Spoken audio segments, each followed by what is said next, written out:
Margaret Thatcher was the first female Prime Minister of the United Kingdom. She was a seminal leader. Thatcher was born Margaret Roberts on October 13, 1925, in Grantham, England, to a family of grocers. Thatcher learned from her father, who was a conservative politician himself, to always say what you believe in, no matter what other people think.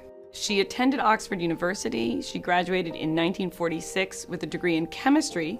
She worked for 4 years as a chemist, and during her free time, she studied law and subsequently passed the bar. In 1950, Thatcher made her first bid for Parliament and lost. The following year, she married Dennis Thatcher and began raising a family with the birth of twins in 1953. Margaret Thatcher won a seat in Parliament in 1959. She began a meteoric rise in terms of being able to articulate her particular vision. She felt that the state had become too involved in the economy and too involved in individuals' lives. Thatcher held a variety of ministry positions in government over the years. In 1975, she became head of her party and was elected Prime Minister in 1979. Margaret Thatcher was for the free market, for free capitalism, and against communism in all sorts and forms. And in the 1970s, she accused the Soviet Union of being bent on world domination. The Soviet press dubbed Thatcher the Iron Lady after a fiercely anti-communist speech she gave in 1976, and the name remained with her.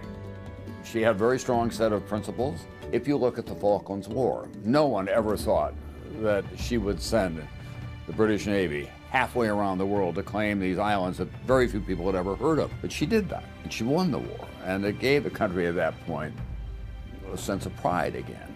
The Falkland Islands were important to Margaret Thatcher for the basic issue of sovereignty. If there is a part of the world that is under the British flag, the British military will defend it as long as there were people in that land who claimed British citizenship. Margaret Thatcher was actually fairly unpopular before the war, and afterwards she won a landslide victory. During Thatcher's third term, her attempt to implement a fixed tax that was hugely unpopular led to her eventual resignation in November 1990.